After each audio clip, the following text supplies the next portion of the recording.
Hello everyone, so in this video I'll be talking a little bit about complex numbers. But in order to understand complex numbers, we need to look a little bit into the real numbers. So here I have, for example, a number line, which is something that... Hello everyone. Hello everyone. So in this video I'll be talking a little bit about complex numbers. So what is a complex number? Well, here I have a number line. So this is basically a classic number line that represents pretty much the set of all numbers that we are familiar with. That is to say, the real numbers. So here I have, for example, -2, 0, pi, 8, and so on. It's basically those numbers that we tend to work with in our day-to-day lives. Nothing really that special. But what is a complex number then? Well, a complex number is essentially something a tiny bit more complex than this. It's not that complicated as the name may suggest, but it's basically any number. It's basically a number that exists, you can say, in a dimension higher than this. So you can see that our real numbers is essentially being represented by a one-dimensional line. Complex numbers are represented by a two-dimensional, you can say, coordinate system. But in order to understand that, we need to take a look at the square root of -1. Basically, pretty much the component that you can say is the foundation of all the complex numbers. Well, if you think about it, square root of -1 is nowhere seen in this real number line because, well, what two numbers multiplied together gets us a negative number? It's practically impossible because, well, any negative times any negative is positive. Any positive times positive is, of course, also positive. So, seemingly in the real numbers we cannot find what the square root of -1 is. But for that reason, we have actually defined square root of -1 to be its own number that we have designated to be equal to something that we call I, which I think Euler first denoted it, but it's supposed to represent usually people associated with the imaginary unit or something like that. But it's quite a bad name because it's not necessarily imaginary, since it's used in many applications in the real world, for example, physics. So what's so special about the imaginary unit? Well, perhaps one property that you may have noticed is that if we decide to multiply it by itself a certain number of times, you'll see that we will get the same value after some number of iterations. So let me demonstrate. If I have I, which is the square root of -1, and I multiply it by itself, it's going to be equal to -1, because square root of -1 times the square root of -1 is quite intuitively equal to -1. And -1 times I, so this is the same as I cubed, so I times I times I, well, that's going to be equal to -I. -I times I, or I to the fourth, is going to be equal to 1, because I times I is equal to -1, so negative of -1 is 1, and I times 1 is going to be equal to I, and you'll see that it pretty much repeats itself. So after a certain number of times of multiplying I by itself, you'll see that it will come back to be the same. Which is very interesting because -1, if you think about -1, when we multiply that by itself, you'll see that the same phenomenon pretty much occurs. It's just that it happens, you can say it has a smaller periodicity, because -1 times -1 is 1, 1 times -1 is -1, and -1 times -1 is equal to 1 again. So here we have a much smaller periodicity, in which case you'll see that they have pretty much the same property. But it seems as if though by multiplying by I, we have some type of intermediary phase. And this is quite interesting when we look at it from the perspective of the number line. What happens if we interpret a multiplication by, for example, -1 as essentially just a rotation by 180 degrees? So here, for example, I start at 1, and by multiplying by -1, we get -1. So how about we interpret it as me just kind of rotating 180 degrees and landing at -1. And if I multiply by -1 again, well, we're going to go back to 1, and the cycle pretty much continues in this circle. And as you saw, by multiplying by I, we pretty much end up in some type of intermediary phase. And that phase can be interpreted as rotating 90 degrees from our starting point. And it almost as if it indicates that there is pretty much another number axis that is perpendicular to our real one. So for example, if I multiply by 1, we get into some type of transitional phase here where we get to I, and by multiplying by I, we get to -1. So pretty much the same process as us multiplying by -1, but we have some extra steps, in other words. And here we have -1, we multiply that by I, we get -I, that's over here. And if we multiply by -I with I, we get 1. So for that reason, we have essentially decided to represent the complex numbers like this. It's basically just a coordinate system that is composed of the real number line that lies on as the x-axis and the imaginary number line, which is a very very weird name to give it, but it's the name that we have given it. But right, so the complex numbers can be described in this system, basically just a coordinate system where we have the real number at the x-axis and the imaginary numbers as the y-axis. So how about we look a little deeper into this particular system? A question that is often asked is how we usually denote complex numbers. So here are some examples. So I've written a coordinate over here, and we want to express it as a complex number. So what we usually do is we look at the horizontal component of this, which is just a real component.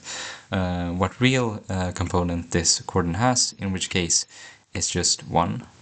And the y component, or the vertical component, which is just the complex component that it has, which is equal to I. So it's basically just the real component added on by the complex component. So in this case, it's just, we say that in this particular coordinate is equal to 1 plus I. So let us take another example. So over here, let's say that I have my complex number. Let's say I choose my complex number here. Well, here we have the same principle.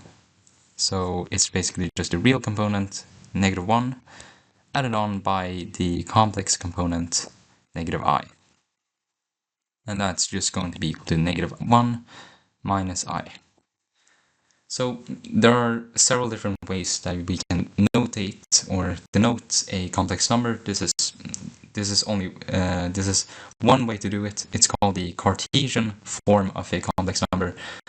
There's also a polar form, which you might have learned before, which basically involves having an angle and a distance, basically a scaling constant along with it. But that I'll go over in a different video. In this video, I'll just be covering the simple way, in quotation marks, of notating a complex number. So one might ask, why are complex numbers useful? Well, using this particular system, you'll see that there are several, or pretty much a whole new set of infinitely many numbers that we can discover. In which case, we can actually solve many equations that using only the real numbers won't be able to solve. So, for example, the equation x squared plus 1 equals 0 naturally does not have any solutions in the real number line, because if we subtract by 1 and we take the square root, you'll notice that x is equal to plus minus square root of -1, and well, square root of -1 does not exist within the real axis or the real numbers, and as such, this is if we disregard the complex numbers, this will be unsolvable. But by defining and by pretty much letting the complex numbers be its own number, you can say, we essentially have a solution to this. It's just plus minus I. So there we have a solution to this particular quadratic. But it also allows us to find solutions to other quadratics that otherwise will be unsolvable. So, for example, here we have another one, which if you were to plug that into the quadratic formula, you'll realize that you'll get the square root of some negative component, and that's going to belong to the to some type of complex number that I don't have the energy to solve right now. But something more interesting is that it kind of gives solutions to equations that seem impossible to solve. So, for example, you'll learn later on that you can solve cosine of x equals 2. Usually you're taught that cosine of x and all of these trigonometric functions can only take on a value between -1, or -1 and 1, and all of it between these two numbers. But using the complex numbers, we are able to solve pretty wacky equations like cosine of x equals 2, and it gets pretty weird, but it offers solutions to many more equations that we otherwise wouldn't be able to solve. How about we take some examples to kind of familiarize? So how about we take a few examples to kind of familiarize us with complex numbers? So as for the first question, and of course I suggest you pausing this video if you want to try it out, and I suggest doing that because that's the best way to learn things. But our first question is I to the 64. So I to the 64th power, and we want to decide what I to the 64 is equal to. So as I said before, when we multiply I by itself a certain number of times, we will essentially get the same result back after a certain number of iterations. So we know that when we multiply by I, we can either get I itself, of course, because it's periodic. So I, negative I, -1, or 1 itself. So how do you determine which one of these I to the 64 will become? Well, we can use ourselves of periodicity to kind of solve this problem. So let's start off with I to the first. Well, I to the first is just I. So there's that. And if we multiply I by itself again, well, we get I squared. That's going to be equal to -1. And then I cubed, which is going to be equal to -I. So that's going to be equal to -I. And then we have I to the power 4. So I to the power 4 is going to be equal to -I times I, which is 1. And then we get I to the power 5, which will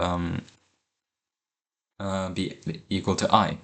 And as such, you can see that we have essentially gone back to our initial state after 4 iterations. So it would mean that our periodicity is 4.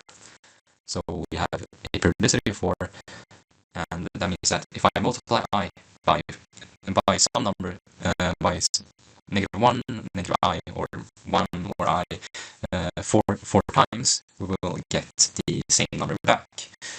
So we can actually express it as a series. So when do we get I? Well, it's just going to be when I is raised to some 4n minus 2, or 4n minus 3. I to the 4n minus 3, where n is a positive integer. So when n is equal to 1, we get I to the first. When n is equal to 2, we get, I to the power 5, and so on, because it has a periodicity of 4, and it has an offset of -3, I guess. So when do we get -1? Well, that's just going to be the same, but with a higher offset by 1. So it's going to be I to the power 4n minus 2. So there we have that. Let's see. And here we have I to the power 3rd. So when do we get -I? Well, it's just going to be I to the 4n minus 1. And for 1, it's going to be I to the power 4n. And that's going to be it. So these are the 4 different, I guess you can say, equations. So we want to know if 64 is solvable for each of these equations. Well, I can already say that 64 is divisible by 4. So it would mean that this is the correct answer. Because, well, there can't be 2 answers, since if there were 2 correct answers, then it would mean that I to the 64 had 2 answers, which wouldn't make much sense. So I to the 4n is, in other words, the equation that is solvable for whole numbers n, if we set it equal to I to the power 64, and as such we see that I to the power 64 has to equal 1, which is our final answer. So it's going to be equal to 1. So then we have the first question, and I hope you got that right. So let us go into our second example. So our second example will be squaring 1 plus I, which is a tiny bit more complex than just squaring I, which is just -1 in this case. But how about we add on by a constant in there? Then how would we actually express 1 plus I squared? Well, it's just how you would multiply 2 factors together. So for example, you're pretty much often taught that x plus some constant a and x plus some constant b will be x squared plus 2ab, or x squared plus ax plus bx. Sorry. So x squared plus ax plus bx plus ab. Something like that. And the reason why is because you're multiplying this factor with x, and you're also multiplying it by b. And as a result, you will get this equation right over here. So the same applies for complex numbers. So I plus 1 squared will just be 1 plus I times 1 plus I, and we use pretty much the same principle. So it's going to be 1 plus 2i multiplied by I squared, or added on by I squared. So I squared is just -1, so it's going to be 1 plus 2i minus 1. Those ones take each other out, and we just get that being equal to 2i. And the interesting part about this particular equation is that if you noticed, 1 plus I is essentially located 45 degrees off of the x-axis. And you'll notice that when we multiplied by itself one time, we actually just added on the angle as well. So we have 45 degrees here, and we landed at 2i, right? So we have also added on the angle. And in fact, that actually holds true for all complex numbers, meaning that if you multiply any complex number by itself, you're not only changing the distance away than it is from the origin, or the origo, but you're also adding on the angle by itself as well. So I might not go over it in this video, but that's actually something that can be of note for later purposes, I guess you can say. So that's our second example. This is probably even easier than the first one, but I just kind of wanted to show you in order to show you guys this particular principle right here. So for our final example, I'm going to be presenting something that might be somewhat abstract, and that is 1 over I. So how are we supposed to determine what 1 over I is equal to? Well, it actually is somewhat difficult to kind of understand, because what does it mean to divide a real number by a complex number? But it's just akin to pretty much any division for that matter, because what we essentially mean when we divide is saying or asking what number multiplied by the denominator will give us the numerator. So for example, 3 over 2 is going to be equal to 1.5, because 2 times 1.5 is equal to 3. And the same question is present here. So 1 over I is essentially just telling us what multiplied by I gives us 1. Well, as I said, when we multiply by I, we will pretty much get a certain sequence of numbers, and indeed 1 is a part of that. So if you can see, I times I is -1, so I cubed is equal to -I, and I to the power 4 is equal to 1, and last. So I to the power 4 is equal to 1. It means that I times I cubed is equal to 1. So our answer is essentially that I cubed, or 1 over I, is equal to I cubed. And we determined that it is equal to -I over here. So 1 over I is really just -I. But another way to see this is by multiplying I on the numerator and the numerator and the denominator, which applies the same in the complex world as well. So if we multiply by I on the numerator and I in the denominator, you'll notice that we get I on the numerator and -1 on the denominator. So it's just going to be I over -1, which is just a -I. So we get pretty much the same solution. And that's going to be the answer to our final question.